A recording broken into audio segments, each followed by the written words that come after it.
E. Jean Carroll isn't getting a dime, and Trump is going to have his felony reversed. How does that happen? Well, there's a lot of ways, and it's not unheard of for judges to totally disregard what a jury's opinion is and what their verdict is. I'm going to show you a video clip. I've already shown it once, but we're going to break it down phrase by phrase by Judge Engoron, right? Who is the guy behind making Trump pay whatever 400 million or whatever it was on his property value scandal, which is also being appealed. All of these are being appealed. We're going to get into all this on the show, and I'm going to show you why I believe E. Jean Carroll's not going to get a dime. She gets nothing, as they say in Willy Wonka. You get nothing. You get nothing. You lose. Welcome to Doug in Exile. This is where all the happy patriots are, and we're happy because all of this lawfare against Trump is not going to stop him. It's not going to keep him from being president, and in the end, it's all going to get reversed, I believe. Let's go. First up, this is from Wikipedia. I'm just going to read this little piece here. Verdict and aftermath. This is on the E. Jean Carroll case. On January 26, 2024, the jury deliberated for just 3 hours and awarded E. Jean Carroll $7.3 million in emotional damages, $11 million in reputation-related damages, and $65 million in punitive damages, totaling $83 million.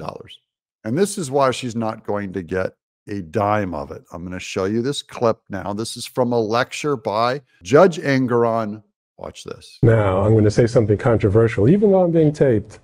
Juries get it wrong a lot. That's my own opinion.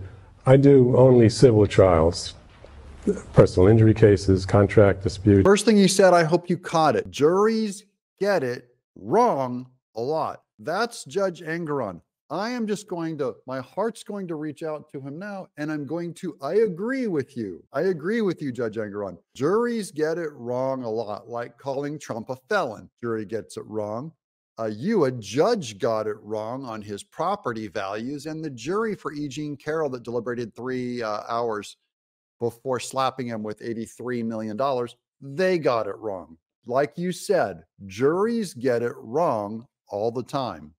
Let's continue. But I've had situations where, like, oh my heaven's sake, how could they have thought that?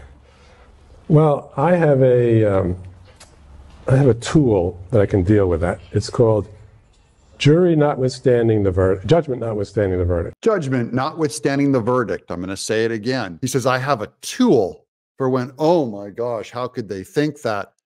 I have a tool called judgment notwithstanding the verdict. Okay, now we're going to do a little bit more. Come on. This ain't going to hurt, guys. Little reading together. This is from Cornell Law School. I found this little paragraph I'm going to read to you. A judgment notwithstanding verdict is a judgment by the trial judge after a jury has issued a verdict, setting aside the jury's verdict and entering a judgment in favor of the losing party, Trump, without a new trial. Now, that's if they did it during the trial. You can also do it after. And really, it happens at appeals. A JNOV is very similar to a directed verdict, except for the timing within a trial. A judge will issue a JNOV if he or she determines that no reasonable jury could have reached the jury's verdict based on the evidence presented at trial, which I believe qualifies for Trump, or the jury incorrectly applied the law in reaching its verdict, which we all know they did. By the way, Alvin Bragg incorrectly and illegally applied the law, even for this thing to be a felony. Okay, now we're going to skip down a little farther. Earlier in the trial, a motion for a judgment, notwithstanding the verdict, is often filed together with a motion for a new trial by the losing party in response to the jury's verdict. A judge's decision to grant or deny a motion of JNOV is often reviewable on appeal. Okay, I'm only going to stop here for just a second before we get back to Judge Engoron. It's normal for a judge to set aside what a jury comes up with. I'm saying it won't happen in this case with Juan Merchan. He's not going to do it to remove Trump's felony. And same with this other corrupt judge, I believe it was Kaplan, who oversaw the E. Jean Carroll verdict that's going to keep her from getting her money. But another judge on appeal could do it. And I mean, even on appeal to the Supreme Court. Here's Judge Engoron. I can say there is no possible way that a reasonable jury would have reached that conclusion. So they judge what a jury thinks is reasonable all the time.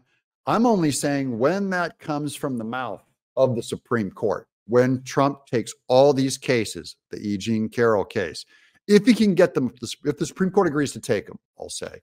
And usually you have to go through the appeals courts first. Him being a felon, if it pulls the trigger on other things that could destabilize the vote, and I mean like our entire democracy, our entire system of voting, then it may get rushed up to the Supreme Court. But either way, the Supreme Court, when they dismiss what this jury did, I want you guys to remember that it was Judge Engoron that said, this is normal. Juries get it wrong all the time. All the time, according to him. What do you guys think? Did the jury get it wrong this time? Will E. Jean Carroll get one dime for Trump from Trump? Or do you think it'll get appealed? And do you think it could get overturned by a different judge who oversaw the case? I'm Doug in Exile.